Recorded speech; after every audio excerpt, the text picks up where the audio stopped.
Welcome back to another episode of NFT Catcher Podcast. We'd like to remind everybody that nothing on the show is meant as financial advice, and to please do your own research. Thank you, and enjoy the show.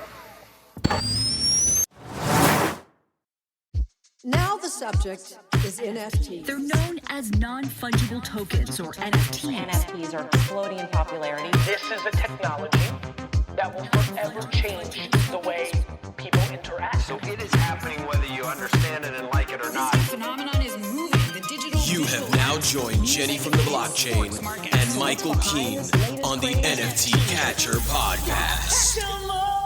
What's up, everyone, and welcome back to another episode of the NFT Catcher Podcast with me, Jenny from the blockchain, and my co-host, Michael Keene. Today, we have a special interview.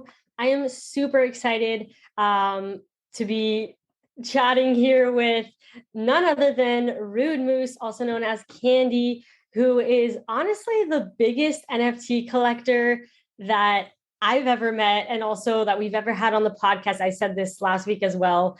And I am super excited to chat it up with Rudem00se, who I've known for, I'd say, like a year and a half now. So yeah, welcome to the show. Thank you very much for inviting me here. It's super awesome to be hanging out with you both and chatting about the metaverse. Yes. Yeah. So I kind of wanted to share how we originally met, which was through NBA Top Shot, and through my sister's Twitch streams on Ladies Night. The first ever Ladies Night she hosted was you, me, NFT Noob, and NFT Newbie, and my sister, so Steph Pseudo. And that was a blast. And that was like my first time, I guess, like meeting you virtually. And then through Discord on Top Shot, you were like day one Top Shot, right? I was. It's funny because I was actually in the Top Shot Discord almost a year before the product itself launched, because they created the Discord in August, but they didn't launch the closed beta until June. So like my invite to Top Shot was from almost a year before they actually, had the product rolling out. And that was something that, I was in that first day. So I've still got most of my moments from, those first packs too. Wow. And how did you find out about Top Shot? Through Cryptokitties, right? Yeah. So that was kind of, the early part of my journey into the NFT space was Cryptokitties, where I had been referred to the product because my ex at the time, he was like listening to these crypto podcasts, and he was like, man, like there's this, people are selling these digital cartoon cats for thousands of dollars. And it sounds like the stupidest thing I've ever heard. And I was like, okay, but what's the name of this project? And he's like, I'm like, don't look at it, like it's stupid. And I was like, okay, but I need to know, because like having a background in communication, like I've always been really interested in like psychology of selling things. And so I was like, I need to see what these are. And, so he told me it was Cryptokitties. And I'm like looking at the website and like looking at the FAQ at the time. It's been updated since, but it was like, first question was like, yes, these are digital kitties that are DTF. I was like, all right, like I don't know what this MetaMask is. I don't know what Ethereum is, but I'm gonna figure out how to give you my money because I need these cats. This is hilarious. And that's how I got involved in the NFT space. That was January of 2018. So, at this point, it's a little bit over 4 years that I've been in the space collecting NFTs. And like that was the onboarding process and, turning into, I guess, a degen of sorts. But, through Cryptokitties, then Dapper had rolled out the Cheese Wizards product, and then NBA Top Shot. So like they just kept creating these projects that, as they rolled out, I was one of the people that was just like jumping on board to be the first one in, because it's fun and, new things are exciting. Yeah, that is wild. And man, just to think how far you've come to now, you have over 15,000 NFTs, right? I do. Like, there's a lot. That is so crazy. I don't know how you keep track. And you have, what is it, 8,000 Cryptokitties? Yeah, there's a little bit over 8,000 Cryptokitties. I've also like at one point it was over 9,000, which is obviously very memeable. But I've given away like at least 1,000 at this point. And that was kind of one of the things that I was always really excited about the NFT space and being able to get people onboarded and excited about it. And so, I've always done these events, like Twitch streams where, you come, you join, you play marbles. Like I just give out NFTs. And so I was like giving out hundreds of CryptoKitties a night, some nights. And that was how many really fun time. CryptoKitties, how many are there total on a side note? A little over 2 million, I think we're at now. Wow. Okay. And because the thing about CryptoKitties, right, is that they are breedable. So as long as you have 2 cats, well, honestly, as long as you have 1 cat, you can go to the siring market and like people can pimp their kitties so you can breed with somebody else's cat. Like then suddenly you have 2 cats and you just keep going and they multiply. And this is how I have so many kitties. Like the vast majority are ones that I bred myself. So it's fun times in the early days for sure. That's pretty cool. Do you have a favorite CryptoKitty? I feel like that's like picking your children. Like I don't have a favorite child. I have 2, but there are some that stand out a little bit more. There's one that I spent months trying to create a kitty with these 4 specific traits. That's kind of like the Rudem00se cat. So it's got antlers. It's got these elk antlers and these hacker eyes, and he's got like a little pixie bob body because it's like kind of short and round and feels like me. And this mouth that I always make the same facial expression. It's kind of like a lips pursed to the side, kind of like it's my thinking face, but also looks like bitchy resting face. So it's like this is like my cat. It's me as a cat, and it's great. But there's also some fancy cats that are cool. They're like sassy and they all have fun bios, and I just love them all. Have you ever discovered a fancy?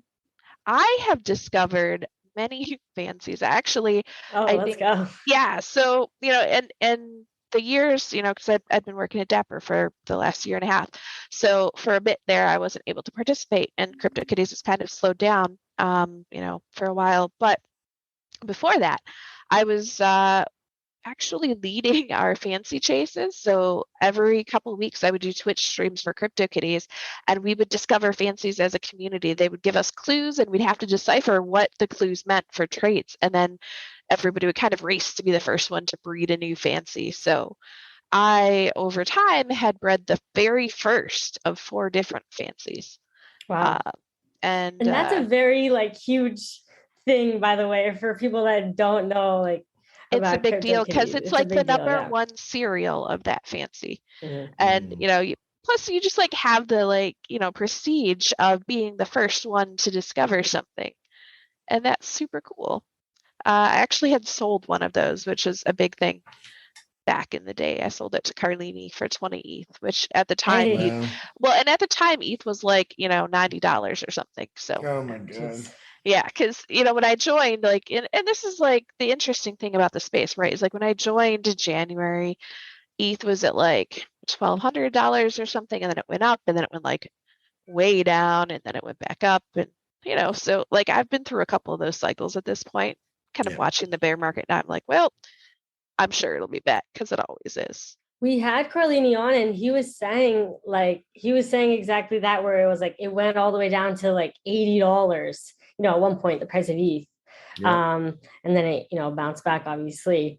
But yeah, so can you talk a bit about your journey working for Dapper? Because I know you're just super involved in the community, and then you ended up working, for NBA Top Shot and then NFL All Day. Can you share a bit about that? Absolutely. So, as I mentioned, I joined the CryptoKitties community and got my first kitties in January of 2018. And, I was kind of a lurker in the Discord for a while, and I only went by Rudem00se. I wasn't going by my actual name, Candy, at the time. So for the longest time, people just assumed I was some lumberjack dude with, flannel and a beard. And that was totally cool with me because it's the early days of the space, and it's, a lot easier sometimes to be anonymous. So I was hanging out in the Discord, and then, started to get more involved. And I noticed that, at the time, the space was very, some people were here because they're excited and they want to collect, and they're just excited about the cats. And that's great. You need that in a community. But then there's some people who, were a little bit more competitive, which is also good, but competitive to the point where you're discouraging others is not so cool because that doesn't help a project grow. So then I was like, well, don't be mean. Like, just let people like things, and that's always kind of been, I guess, my jam is like, let people like things. If it's not hurting you, like, let them enjoy that because that will actually benefit your collection more, holding your bags up because people are excited about the product as a whole. So, then I became very vocal in the Discord. I was like, God, just like be nice to people. So then they let me be a moderator of the Discord. And they just said like, community volunteer moderator. So I was like, in there kind of like momming people. And at one point, actually, Nate Alex had ranked the mods on a scale of 0 to moose in terms of meanness. So that was 0 also to a thing. moose. I love Yes. that. Yeah, that was a thing. That was like the early days of the space. But, then one day CryptoKitties team was like, oh, we're trying to put together like a live stream event. Does anybody know, how to run Twitch and what you got going on? And I was like, well, I stream World of Warcraft sometimes, so I have a Twitch channel. And that's how I got involved in streaming CryptoKitties. And it became like an every other week sort of thing that I was just doing it, like leading the community in these chases and, having a good time. And then, when occasionally some stuff, like would need public updates from Dapper, like I would share those too. So that was really cool. And this was while I was, finishing up my degree program for computer science. So I'd like got this job at General Motors and was doing software engineering, but then the pandemic hit. So about that time, Top Shot had rolled out and it was like getting really big. And I was like spending most of my time like during the day hanging out in the Discord and like moderating and like, that's when at the time the mods were all volunteers. I was like trying to keep, the hype and the chaos like a little bit under control because still like, kind of mom moosing everything.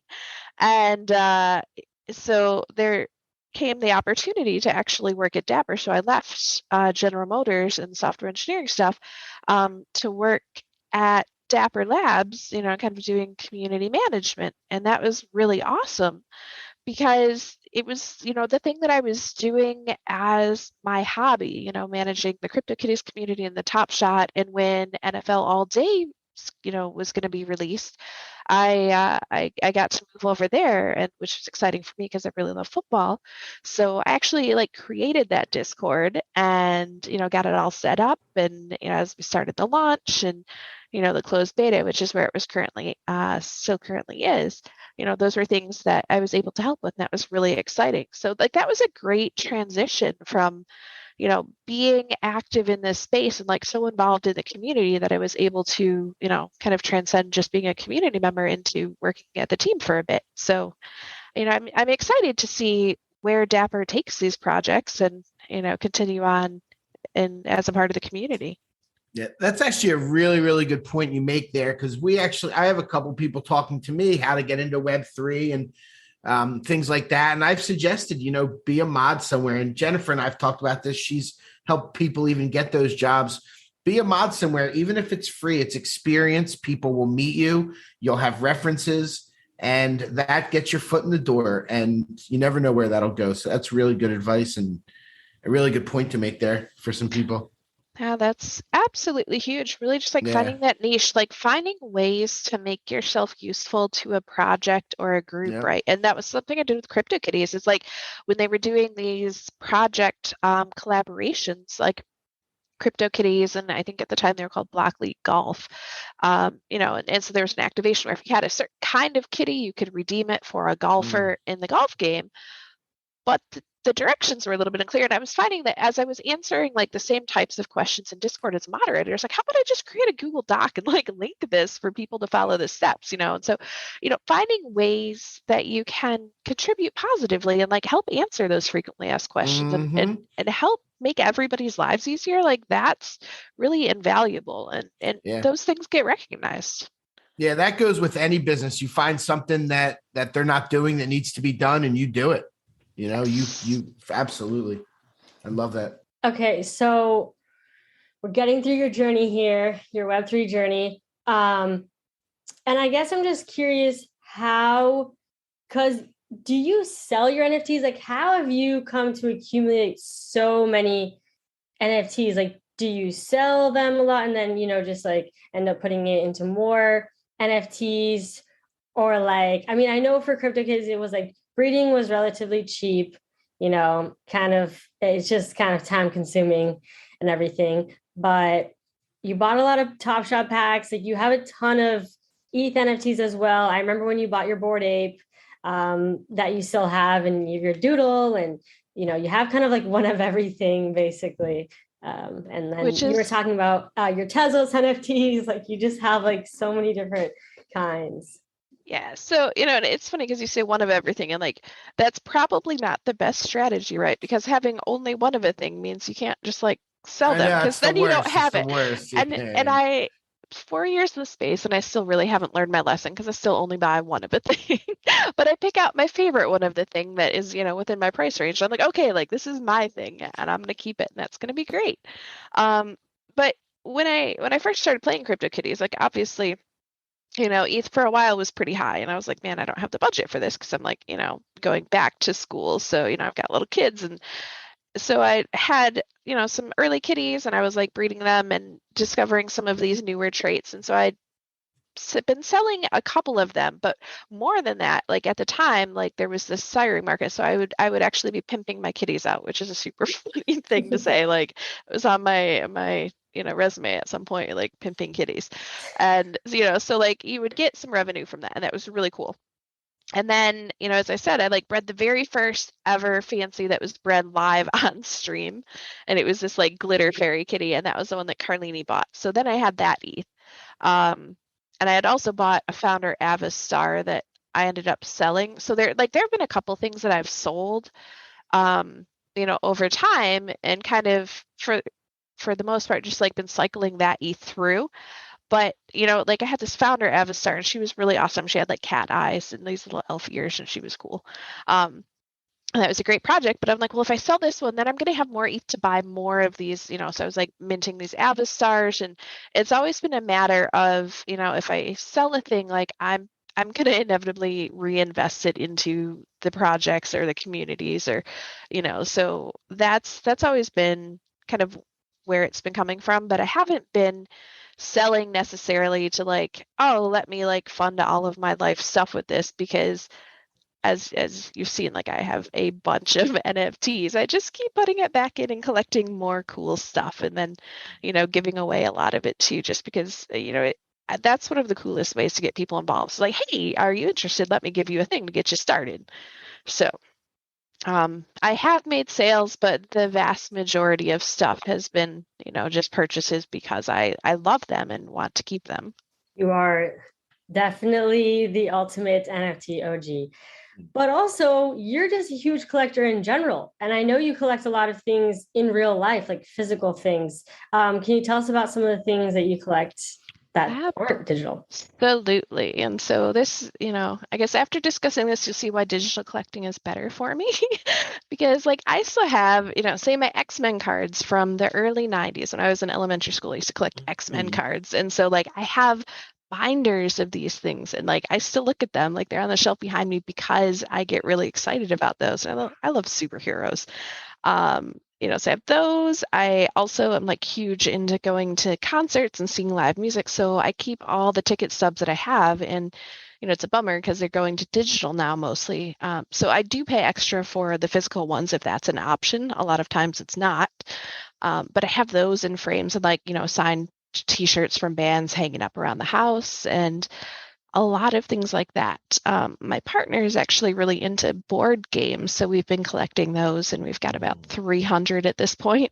Wow. So like there are a lot of things and rocks. I've bought some rocks recently, which it takes me back to when I was a little kid, because I was like a huge rock collector. Then I sort of like phased out of it for a while, and now that I'm all grown up, like, I'm like, what, like crystal rocks, or like what kind of rocks are we talking here? Yeah. So I actually made a tweet about this the other day, because I've started my own Twitter Spaces regular thing about collecting with one of the other ladies from the whale community, Lady Warboss, and we were talking about things we collect, and rocks are one of them. So I have the most recent thing I got was a dragon scale calcite, which is a really Ooh. cool looking crystal. And, because who doesn't love dragons? So this thing is like, a kind of grayish crystal that has, like a dragon scale pattern on it. And I was like, what a cool thing. And I actually sold a couple NFTs to purchase this thing. Because I was like, I'll totally I'll trade off the digital for the physical thing. Which is cool. But there's so many things that I just get excited about, which is why maybe NFTs are better for me because I'm running out of space. Yeah. First of all, that's a beautiful rock. I see the link for you. And by the way, we'll obviously link Rudem00se's Twitch and her Twitter, but Rudem00se on Twitter, Rudem00se, as well as her Twitch handle. And what is the story behind Rudem00se? Why did you decide to start going by Rudem00se? Yeah, so when I was in college the first time, I went to Elma College and I got this communication degree because I didn't know what I wanted to be when I grew up, and communication answered a lot of questions about the world for me. So how to people. And I was like, this is perfect. I'm gonna know how to people. It's gonna be great. And so when I was in the dorms, though, everybody had these dry erase boards on their college dorm doors, and so when you go around and you could leave notes for people. And I would leave notes, and I just got tired of writing my names. I started doodling these moose, and the more that I doodled the moose, the more it sort of came that the antlers, had this more prominent middle hump than anything else. And I got really good at this. So I could do the whole moose with only one pen stroke. Which is really cool because it's efficient, but also the more that it evolved, I was like, man, this moose really looks like it's giving two fingers, with the antlers, and so it just became a very rude moose, and so I adopted that. Oh God, it was 2008 or so, 2006 maybe, that I started drawing this moose, and that's just been me ever since. Which is always kind of a cheeky thing. So it's, one of those things. It's nice because the avatar is subtle enough that it's not obscene, but it definitely could be a rude moose. Yes, you guys definitely have to check out what she's talking about, her avatar. I love it. And yeah, I thought that was interesting how, and I do remember when you were anonymous and you didn't go by, now everyone knows, oh, Rudem00se is Candy. And well, I feel like a lot of people know that, who you are and you're a female and all that. But in the beginning, yeah, you were just completely anonymous and people didn't know, if you were a guy, if you were a girl, what the situation was. And I remember early on, you said that it was just kind of so much easier to navigate the world online by being anonymous and people kind of assuming that you're a guy. And especially back then, now there's so many females and into NFTs and everything. But, back in the day, it was a little different. And I remember Jen K, and I'm sure you know Jen K, she's a huge Top Shot collector. Back when I had a YouTube channel, Jennifer Top Shot, I was messaging her and I wanted to, potentially bring her on. I was going to start doing interviews, and I always said I wanted Rudem00se to be my first interview. But anyway, I had reached out to her and she was like, I don't like people to know who I am. I don't want people to know anything about me. I've had some bad experiences. And that was my first time kind of realizing, oh shoot, it can be kind of a dangerous place online for some people. And I don't know, you kind of don't always think about that. So yeah, that's definitely a thing. And I will say that maybe I had thought about it a little bit more just because before joining the Web3 space, I played World of Warcraft for a decade. So I was always, and thing about World of Warcraft is it's a lot easier to do with people. Especially if you're doing competitive raiding, because you need 10 or 25 people. And in order to coordinate that, you need to be in voice chat, whether it's, Discord nowadays or, TeamSpeak or, anything like that back in the day. But I would join there too. And I was Rudem00se then, but people would be immediately upon talking, oh my God, girl, and it wasn't always a positive reception. There were groups that I was kicked from solely because I was not a dude.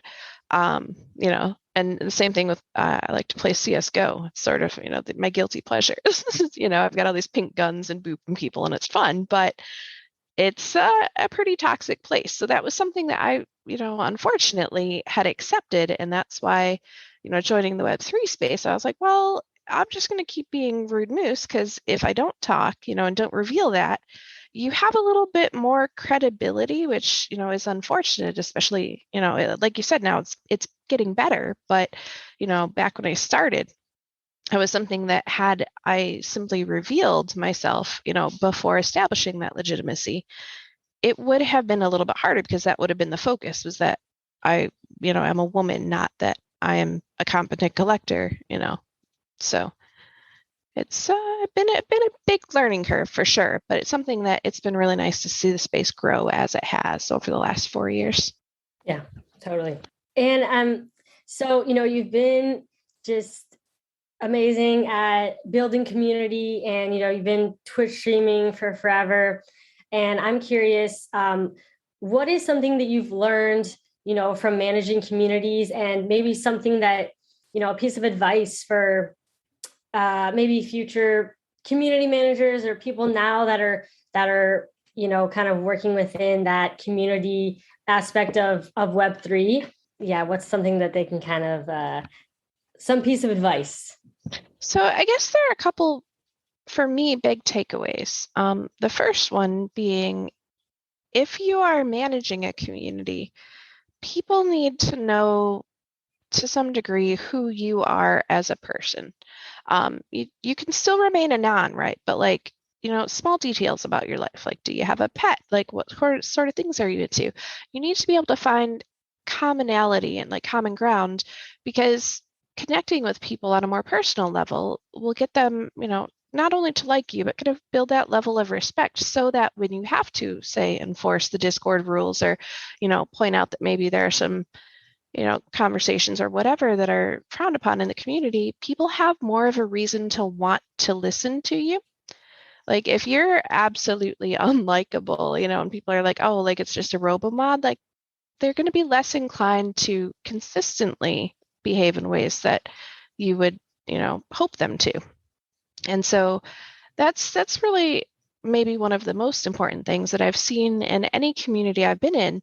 You can see, who are maybe the more successful community managers and the community moderators, and, kind of how they're interacting. And it's all about being personable and being able to make those connections, but also being able to have clear communication and transparency. If you're sharing information, you need to make sure that either, you're qualifying it enough that it won't feel like it's a promise, or you're sharing information that is most definitely, accurate. Because a lot of times, if you're not setting realistic expectations for the community, then, that's where you kind of get into a little bit of trouble. So making sure that you're having a solid communication plan such that people have realistic expectations. That's a really huge thing.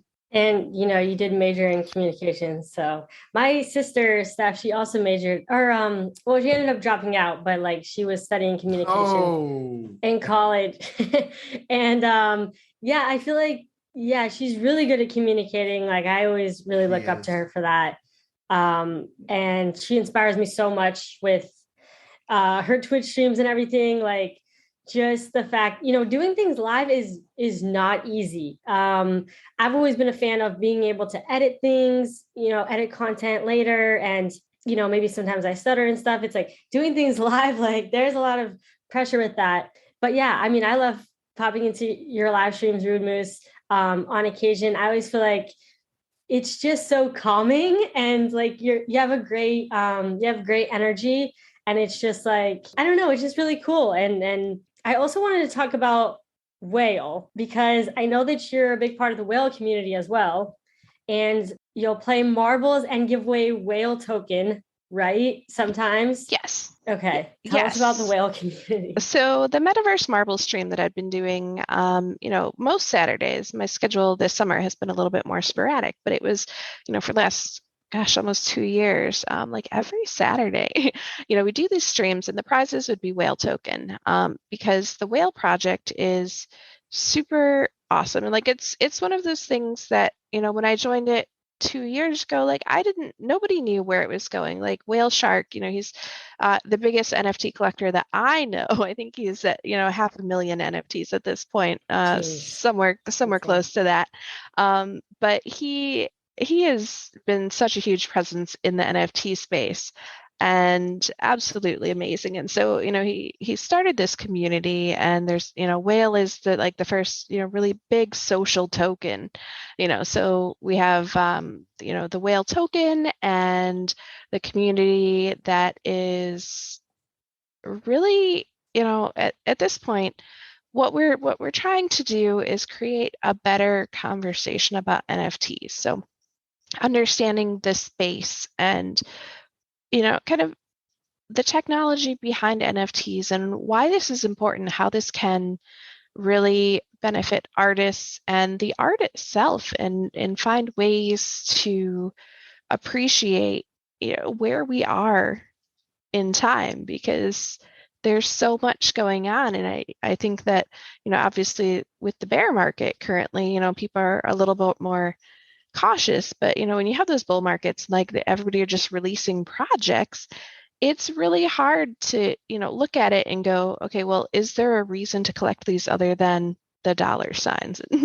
So that's really what we're looking at in the whale communities, like trying to educate people more on the foundations of this space. And so that's something that when I've been doing marbles, like it's fun because we give away the whale token, we get people into the community, we give away NFTs, but it's talking about, what's going on in this space and what projects are out there and what are people excited about, and not, oh my gosh, what's the floor and how much are things worth, which is refreshing.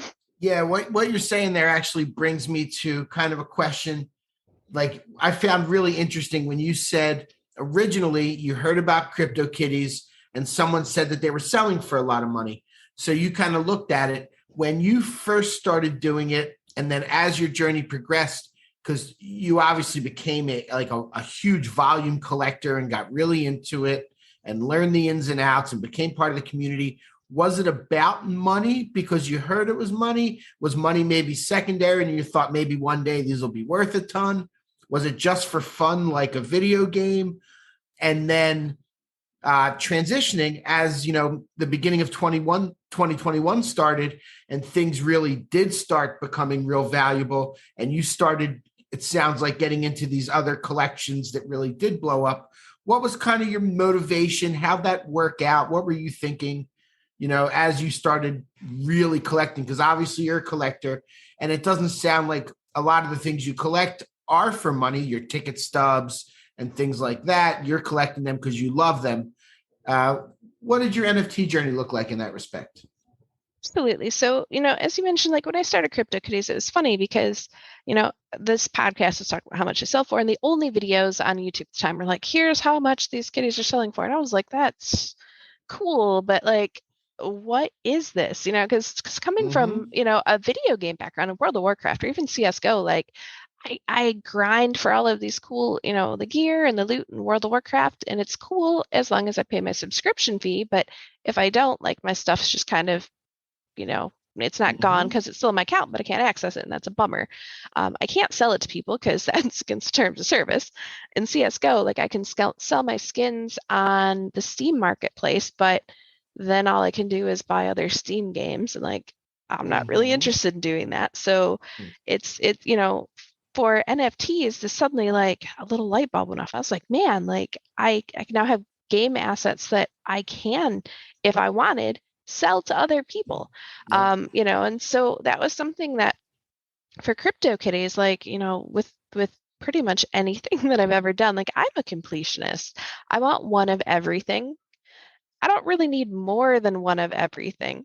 But, and that's why, like, I had sold a lot of my early Top Shop moments because I had duplicates. But, I was not in it for the dollars. I was in it to kind of catch them all. Like I wasn't into Pokemon, but it's the same concept. Like I just want one of each of the things, and I want to see how much there is to experience and kind of find exciting ways to interact with other people about it. So like in CryptoKitties, we would have fun community contests where like one of them was like it was called Only a Mother.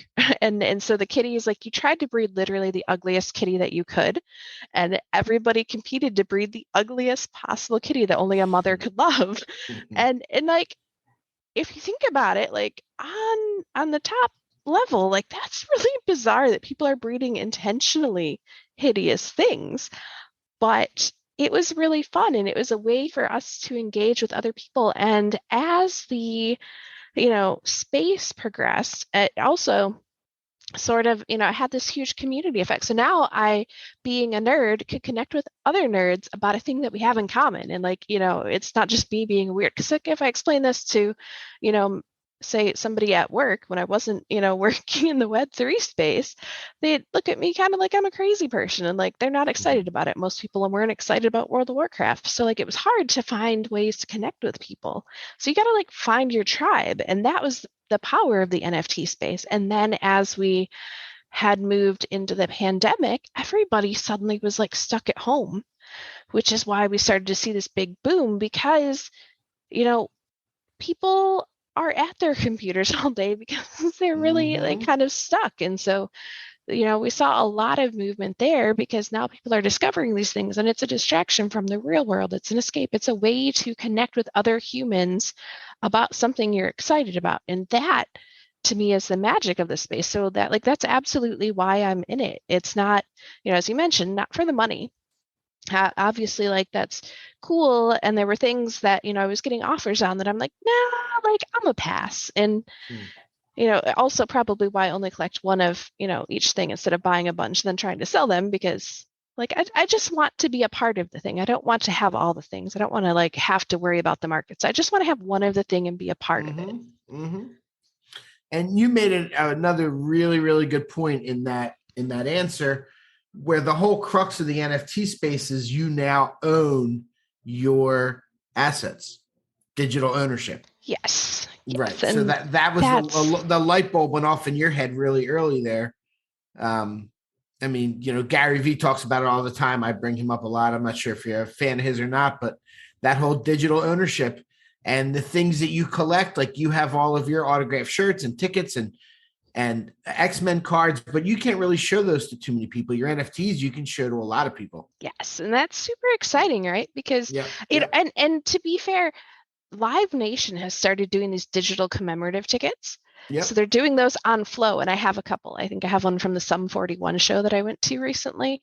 Okay. And God, I don't remember who the other one was, but it's really cool. And I got one from the Raiders Browns game that we went to back in December. So there was like one of those as well. But like those are cool because it's transitioning. It's finding ways to capture that nostalgia of an experience and display that in a way that, now people don't have to come to my house to see. I can be like, hey, look, here's the link to my wallet and the stuff that I've been to. And, with NFTs, like I can share them with these people that have similar interests, no matter where they are in the world. And that's really cool. Super cool. Every single event is going to be like that before long. Every ticket will be an NFT.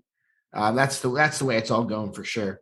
Well, that's super cool too, because then you've got, the ability to, like these digital tickets, all I have are, they go, if I don't save them to my Apple Wallet, they like disappear. And then I'm like, oh, there's like no proof. Like, where's that nostalgia? Because for me, I'm like, I like looking back and seeing the timeline of like, what shows did I go to this year? And, how can I relive that experience in a sense? So. And then wouldn't it be nice for the band to be able to reward you next year on their tour? If you went last year, they can reward you with early access or whatever it is for the next round of concerts. Yes. Or even like, if you have the ticket and say, you end up being able to do like backstage passes or something, can I now, have the proof that I was able to do that? Can you append my ticket to be able to show, hey, went backstage, here's an autograph? Like there's so much potential for this to be able to capture those things. So that way you'd have, almost like that certification of validity, in case, say, they sign the shirt. Because right now I've got signed shirts on my wall, which is cool. But like, can you really prove I didn't just, Sharpie it myself? I know I didn't, but that's sure you didn't. Sure. Right. That's awesome. I love that. Go ahead, Jen. I was just curious, how do you explain NFTs and the blockchain to people that like don't know anything about it? Because I'm sure you've had your fair share of explanations. And I'm just curious, like when people are like, what is an NFT? What is blockchain? What do you say? Why would I want to buy that? Why do I need that? So I think that like many things, understanding your target audience is important in answering this question, because there are a couple different answers depending on who I'm talking to, right?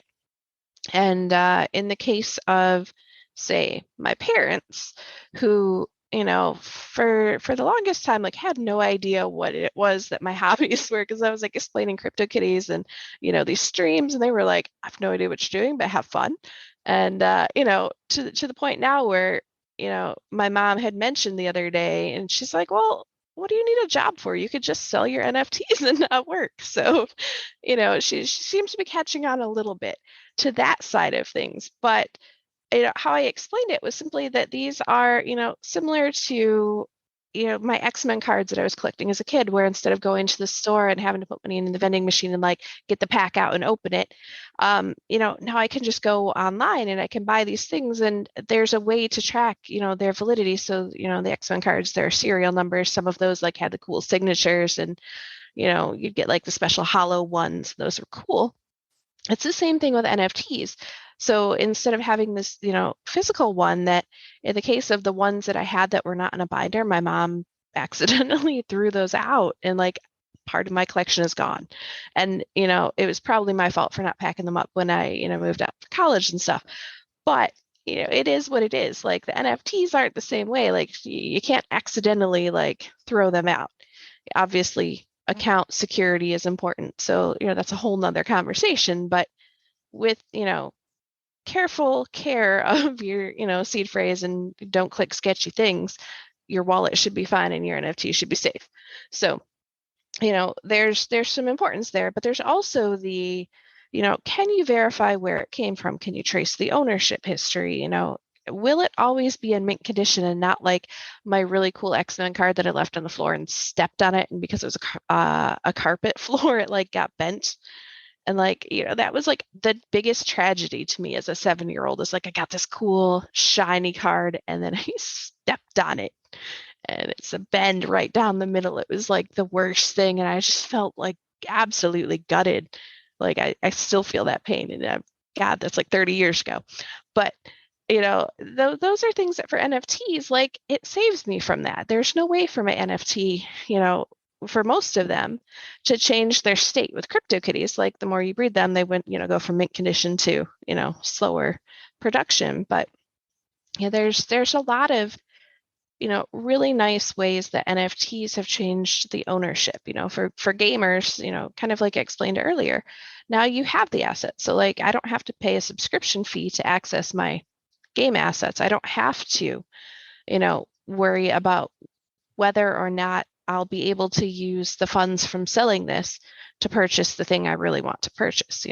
There's a lot more freedom to the ownership, which is exciting. Yeah. Have you thought about, because I know you have a Bored Ape, and I mean, of course you have a ton of different NFTs, but have you thought about like leasing out your IP and things like that? Like, I know you just kind of are mostly a holder, but yeah, is there anything that's kind of interesting you right now with, leasing out your IP and everything? To be honest, that was not something that I had considered up until this week. So I think that now that I have a little bit more free time on my hands, I may need to look into that and see what options are available, and really think about what direction I would like to take the ownership of my ape because, she's super cool. I actually had Sarah Stargirl and her Bored Ape Salon. They did a makeover of my ape, and so now we have matching hair, and I'm really excited about that. And a matching nose ring too, and it's super cute. That's the fun of like having something that you can then customize but also still retain, and so kind of giving that extra bit of moose sparkle to it is fun. But it would be nice to see what else I could do with that, and that's pretty cool having that ability. I also always had this fun idea of cutting out Cryptokitties and like turning them into not necessarily coasters, but like little wooden kitty displays or something. And to be completely fair, I do have a glow forge, which is like a little laser at my house that can do this. So I might test those out too and see what sort of. There are so many options now that I have time to just like turn NFTs into physical things and vice versa. So I like your ape. That's actually a really clean one. With the, it's cool with the hair and the Picasso shirt, but there's not a lot going on with the face, and you have the eyes are real wide. I like that a lot. Yeah, I gotta tell you, like when I bought the ape, I it was one of those things where when I was first seeing them, like I was a little bit late to game because I didn't buy it till June, and they had launched, a couple months prior. But some of my friends in this space, like Vinyls Never Die, like he had an ape and he was like, oh, you should get in on this. I was like, like I don't love them though, because I kept seeing the ones with like the googly eye, and I was like, man, like I just like cute things, and I'm like very particular about the aesthetic, and so I was like, I don't want like a weird zombie or like a googly eye or like something that just looks like ugh. Mine's googly eye. Enough with the googly eyes. That's enough. Okay, That's enough. I'm not judging it. Like some people, that's their jam, but for me, like I like cute things, and that didn't fit the cute criteria. I know. So I spent so much time scrolling through OpenSea trying to find something that I was like, I need it to like fit, because I don't just want to buy it just to buy it, For sure. And that was something that when I found this one, I was like, okay, like this is perfect, and it was not a floor ape at the time, but it also wasn't like way up there, but it was something that I was like, we have similar hair because my hair was red at the time, and I was like, she doesn't look angry, she's not really like grimacing or anything, like she's pretty cute. That's a really good one. There's a lot you can do with it if you wanted to do different things, and I like it a lot. Need to find the picture because actually when we carved pumpkins for Halloween this year, I carved my ape into my pumpkin. Oh wow. It turned out pretty good, so we're starting there. Amazing. Turning her into pumpkin art. Yeah, and you have a really cute doodle too. Purple hair. I also have a purple hair doodle, so yes, represent. Yeah, and let's see. And then my Twitter header, I've also got the ballers there. So you notice like I've got the array of colors for the hair, but like they're all like cute things. And right now your hair is purple and red. Like you have a really pretty like ombre, like red to, or is it purple to red or red? It's red to purple. Red to purple. And you're always dyeing your hair different colors, mostly like red and purple colors. And I remember back in the day, like you just had really colorful hair, and I was like, we connected over that because I had purple hair for the longest time, and then I accidentally dyed it brown, and now it's brown. But yeah, I remember that. That was super fun. Like and that's a cool thing, like being able to find ways to express yourself that feel authentic, and I think that was the biggest thing, like searching for an ape in this case is like I wanted to feel authentic. I didn't want to just buy something, that at the point was like 2 ETH. I was like, I don't want to spend 2 ETH on something that I'm not in love with, and I feel like that's probably the case for a lot of people that, you need to find something that feels right, not just. Yeah. If you connect with it, you're more likely to hold on to it because you feel more, connected. Yes. And sorry if you can hear she started ladies' night like 5 minutes ago. So now she's talking in the background. She's Twitch streaming right now. But so one of the things you had mentioned earlier was your mom had said, like, why don't you just like retire off your NFTs? And it's true. You could literally just like live off of your NFT. Like you could sell them all and you would be set for life. And I'm curious, what motivates you to continue, to be in this space and hold on to, your giant collection and continue to collect? So I think that, as I mentioned earlier, like I only collect, pretty much like one of each project. So in order to sell the things, I would then not be part of those communities, and that would like feel bad. So and to be fair, like I've not been like super active parts of each of these communities, like with my ape, I haven't done anything with the IP yet, but having that potential is huge. And like being able to be a part of that, being able to have a doodle. So like I didn't go to NFT NYC, but had I gone, or would I go next year, I would be able to be involved. And that's a really cool opportunity that, for me is worth having, so not only that, but I really like to be involved. And so, if I were to just sell my NFTs, not only would I not be involved in those communities, but I would have a lot of free time and end up just getting myself into trouble. So it's much better if I'm, at least going to work at, part-time. So that way I'm not, just aimless. Because that's really a big thing. Is like, I need that motivation of interacting with people in order to continue moving forward.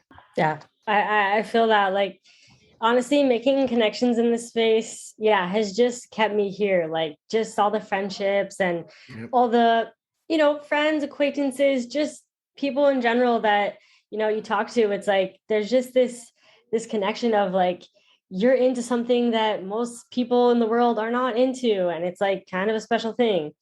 I'm curious. I know we kind of asked, you have a favorite crypto kitty, but overall for your whole collection, like, what are a couple NFTs that are like special to you that you really like? So Cryptokitties obviously hold a very special place in my heart because they're like the thing that got me into this space and like kind of started this whole journey, and that's really awesome. One of I think the biggest purchase I've ever made, which was like huge at the time, I mean, it's still huge for me, was one of the Hackatow and Jose Delbo Wonder Woman NFTs. So I actually bought 2 of those on Maker's Place. And buying those, because they like those are cool because like Wonder Woman, like I love superheroes, so that was really cool. But B, being able to get those and have, like this strong female, art is huge, and Hackatow are amazing. So that was really cool. Those are my first Hackatow pieces. But buying those actually was the thing that also inspired me to buy physical displays for my NFTs, because I was like, man, I think I spent like 6 ETH on these pieces. And that was a big deal for me at the time. And I was like, man, like if I've spent this ETH, like I should be able to have these on my walls with the rest of my art, because I have a lot of physical art. So I ended up buying some murals, which are super cool. And so those are perfect because I was like, do I get a landscape? Because these Hackatow pieces, but wow, so I have NFTs that are portrait style. So I ended up getting one of each. I got, 2 murals because you can change the orientation.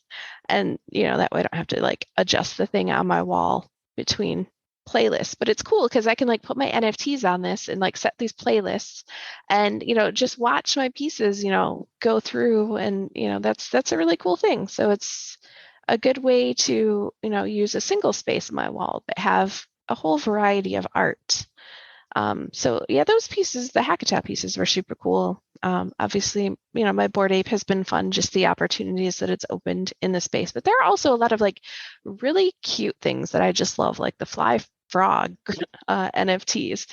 I've got one that's like a little sprinkled donut with pancakes on his head, and it's super cute. So for me, a lot of the stuff is not just about the big name projects, but it's like, how can I find communities that I vibe with, or artists that I, would like to support? And, so there's a lot of emotional connection to pieces that are, go beyond just, minting because it was the hype project at the time. What's your favorite marketplace? Oh my goodness. Honestly, I still am on OpenSea for the most part. LooksRare is interesting, but I feel like there's a little bit less search customization than I would prefer still. So those are, I don't know that I would necessarily say I have a favorite marketplace. I simply have a default. Fair. OpenSea has been around since when did OpenSea come out? I guess you would know. I feel like they came out in like maybe early 2018 because I remember, so this is a fun story actually. When OpenSea first started, and it was maybe like December 2017, because it might have been like right before I started in the NFT space, but we were still so early that they were like actively in the CryptoKitties Discord asking for feedback about, their site and their search filters. And one of the things that they used to do on the site is when you would search for things, this was the only way that you could find a CryptoKitty based on the words in their randomly generated bios. And I was looking for kitties that had the word moose in their bio. So here I was on OpenSea, like searching, in the CryptoKitties for moose, and it would return goose, mouse, etc. And I was like, okay, like OpenSea, why are you giving me these terms? These are not what I'm looking for. I only exclusively want moose. They're like, okay, well, it's like, a Boolean search. So as long as it matches, some of the letters we're returning. I was like, could you like make that more precise, please? And like, you can actually search through the CryptoKitties server Discord to see this conversation that we had of like me tagging OpenSea going, please fix your search, and them going, okay, like, we're made some improvements, Moose, like calm down. So like that's like a fun thing to be able to be so early to be able to help like shape products like that. And now you can find all the Moose kitties that you want. I have a whole collection of them. Thank you for helping make that search possible. Yeah, I mean, to be fair, I'm sure they would have got there on their own, but I just remember being eventually very loudly complaining about it, going, I just want to find the moose, please. Yeah. And having so many CryptoKitties, you need to be able to have a proper search function. So that is interesting that you mentioned that with Looks Rare. Maybe they'll hear this podcast and they'll be like, oh shoot, we need to get our shit together now. What about favorite blockchain? Favorite blockchain? I have, I guess favorite blockchain is an interesting question, right? Because I started on Ethereum, that was huge. Tezos has been really fun for finding like the new wave kind of art as it's been going on. And Flow obviously is huge for, like a lot of the new utility. Flow was created to try to solve some of the frustrations that Ethereum was experiencing with CryptoKitties. So being able to see where that's going is going to be super exciting. But I guess I'm really bad at picking favorites because I'm just excited about a lot of things, for different reasons. Fair. Okay. Well, it's been almost an hour here, so we'll probably start wrapping this up soon. But this has been a really fun interview. Yeah. Michael, do you have any last minute questions for Candy? Well, when is the Rudem00se NFT project going to drop? That's a really good question. That's a perfect name for a collection. The Rudem00se. Yes. Which is a bunch of mooses. Yeah. Cool. Yeah. Well, your personalized thing that you drew, and they could all have different whatevers. And that, I wouldn't discount that as a possibility. Also, fun fact, I have a Rudem00se social token, similar to, it was developed on Roll, so the same place that the whale token was created. Oh, cool. But it was one of those things that like I, had been approached by Roll like, gosh, a long time ago. So like we've seen your Twitch streams, you're, active in the space. You want to create a token? And I was like, sure. But I need to figure out what to do with it because I don't just want to launch something YOLO without a plan because that feels bad. I need a plan. And then I got involved in Whale and like more involved in Dapper, and I just ended up never launching it. So I'm still like collecting all these Moose tokens, trying to figure out what to do with them. And so with a Rudem00se project, I wouldn't discount that as a possibility for future things to roll out, but I definitely like it. At this point don't have a timeline because trying to make sure I get all the ducks in a row before I just YOLO launch anything. Yeah, no, that's great. That's great. It's really good that you're saying it like that because you got to know, and people have realized like one of these projects is forever. That people are gonna be expecting things from you forever. And it doesn't go away. So it's definitely important to have a long-term plan. Yes, yeah, that's cool. Really important. Just making sure that there is a plan, that you set expectations properly, and absolutely that's extremely important. But even when you do that, people still expect more and complain.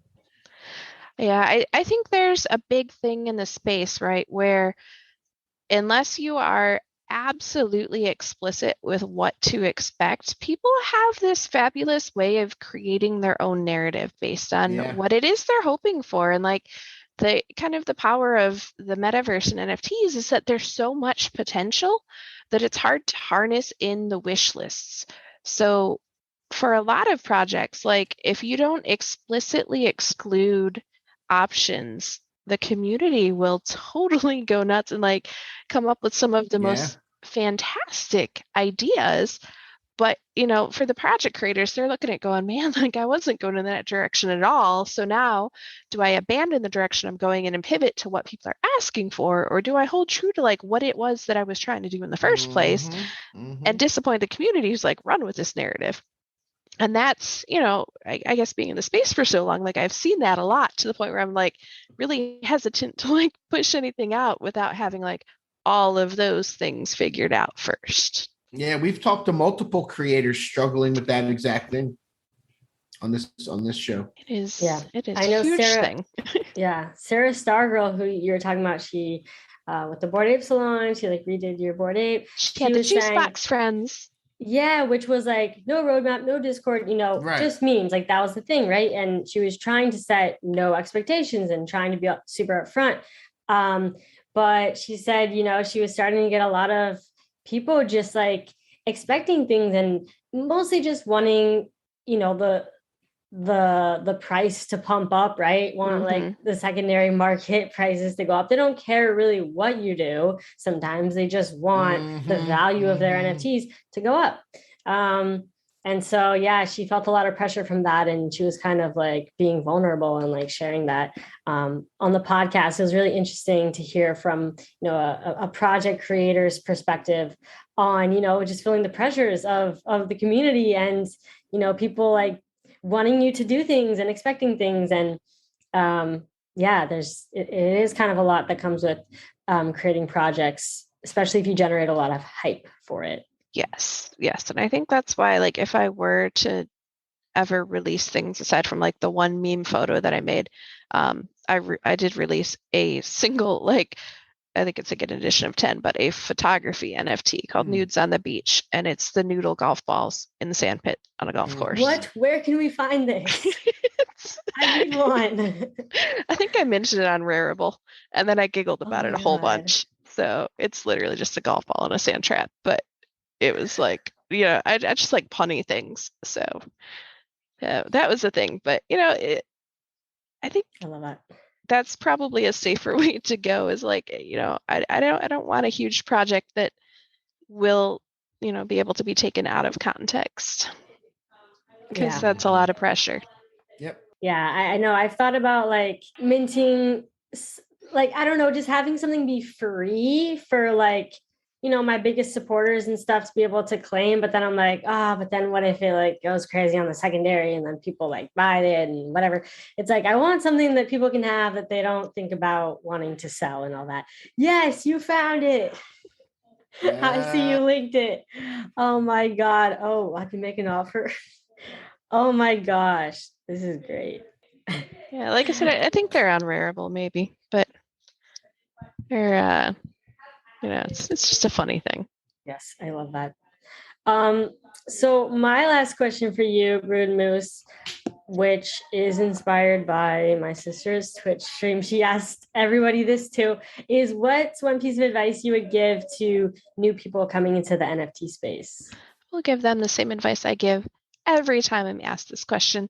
And that is, you know, no matter what you're getting into the space for, you need to be honest with yourself about that. Like, if you're here because you're trying to make money, like, you own that and only make your decisions based on that fact. So like, do a lot of research, don't get sentimentally attached to things, because that will skew your approach to the space, you know. But conversely, if you're just here for the community and you're here because you like to collect cool stuff, don't buy into the hype. Like, collect the things that you're excited about. Don't spend beyond your means, like, no matter who you are. Like, you know, set a budget, stick to it. If you're able to flip things and move up, like, awesome. But be realistic about those expectations, because at the end of the day, like, if you only make purchases that you'll be okay keeping if it never sells. Like you're going to feel a lot better about the market no matter which cycle you're in. You know, if it's up and it's a bull market and it's really exciting, cool. Like you could sell things or you could hold them and just be like, hey, that's cool that I got this offer. But if it's a bear market and you're like really stressing about the position you're in, that's not good. Like that's something that you need to make sure that you're taking care of your mental health and making decisions that are not going to affect you outside of the Web3 space in a negative way. So that's great advice. I love that too. And I like that, you know, you realize people have different intentions and people need to recognize their own intentions. And I thought that was great advice. It's very respectful of, you know, the different collecting styles. And that's the thing about this space, right? Is like you really like for any project to be successful, you need to understand that there will be a whole variety of collector types and create a project that, you know, is going to be able to accommodate participation regardless of the type of collector. That those are the ones that are going to do a lot better because you're going to be able to have people that are happy no matter, you know, kind of what's going on. And you need that. And you need the people, you know, regardless of their approach, to play nicely together. Because just because my approach isn't the same as yours doesn't mean that either one is invalid. It's simply a different way to interact with the space. And we need all of those types in order for this space to be successful and kind of get more mass adoption. So, you know, that's my hope for the Web3 space as a whole. Get more of that. So true. That is great advice. And yeah, thank you so much, Rudem00se, for coming on the show. You're honestly one of my favorite people like in the Web3 space. And I'm just was super excited to finally bring you on. And I really hope everybody listening to this enjoyed this episode. And yeah, also Rudem00se had mentioned Web3 security is important. We are doing our first educational episode.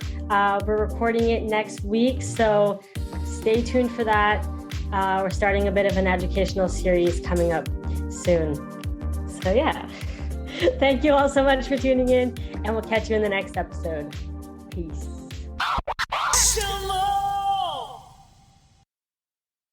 Thank you for tuning in to the NFT Catcher Podcast. We hope you enjoyed today's episode and learned something new about the exciting world of NFTs. If you enjoyed today's episode, please take a moment to subscribe to our podcast on Apple, Spotify, or wherever you listen to your podcasts. And if you really love what you're hearing, please leave us a rating and review on your favorite platform. If you want to stay up to date with the latest news and insights from the NFT space, be sure to follow us on all the socials at NFT Catcher Pod. You can follow Jennifer at Jennifer_pseudo and Michael at NFTicket. I'm your producer, Andy, and I'm at AJC254. Our theme song's by It's Just Los. We always appreciate your feedback and support, which helps us reach more people and bring you informative and engaging content about NFTs. We look forward to bringing you more great NFT content in future episodes. Thanks for listening. Peace.